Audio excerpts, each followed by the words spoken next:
तर अध्यक्ष महोदय त्या ठिकाणी विकास होईल। आता विकास करायचा म्हटलं तर मला कुणी समोरच्यांनी सांगा की कॉन्ट्रॅक्टर न नेमता ते काम कसं करता येईल। काहींनी तर शहाणेपणा केला आणि सांगितलं हे कॉन्ट्रॅक्टर लोकांचं बजेट आहे। आता धन्य त्यांचं काय म्हणजे काय कळतं का नाही काय मला त्यांना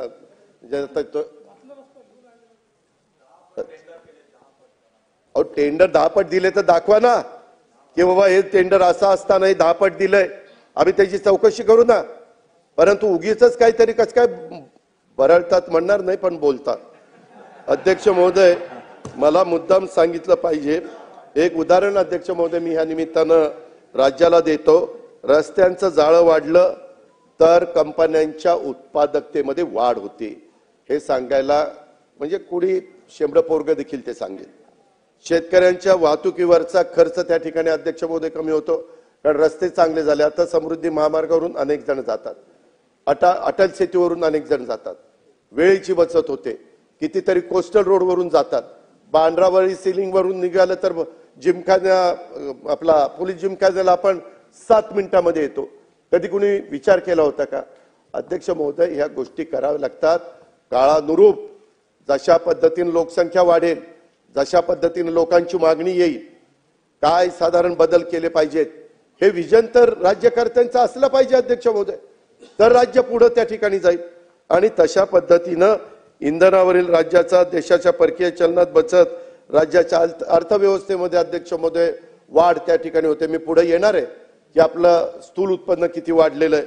अध्यक्ष महोदय एकंदरीतच अमृतकाल राज्य रस्ते विकास आराखडा 2025 ते 2047 मी सभागृहाला सांगतो हा अर्थसंकल्प फक्त 1 वर्षाचा विचार करून आम्ही दिलेला नाहीये।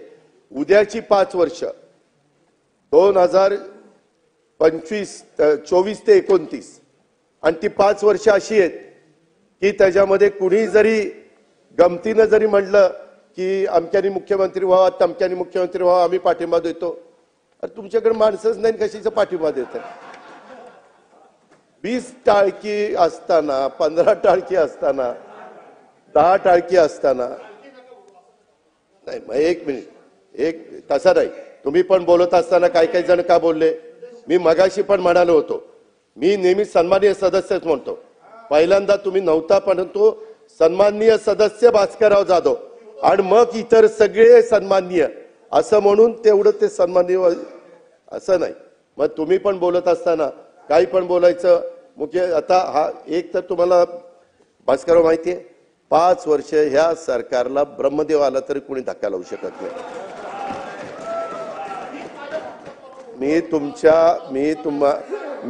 अध्यक्ष महोदय हे सगळे बोलत असताना मी कधी त्यांना डिस्टर्ब केलं नाही, गप खाली मान घालून ऐकत होतो। ते मला इकडून मारत होते तिकडून मारत होते, मी आपलं करत होतो। अध्यक्ष महोदय गरीब विचारच आहे ना म्हणून तर इथं बसलोय।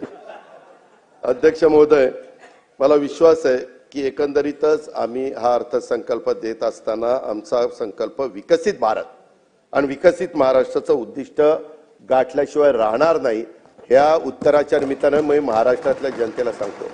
कारण आज दिल्लीमध्ये देखील मोदी साहेब आहेत, आम्ही एखादा चांगला प्रोजेक्ट त्या ठिकाणी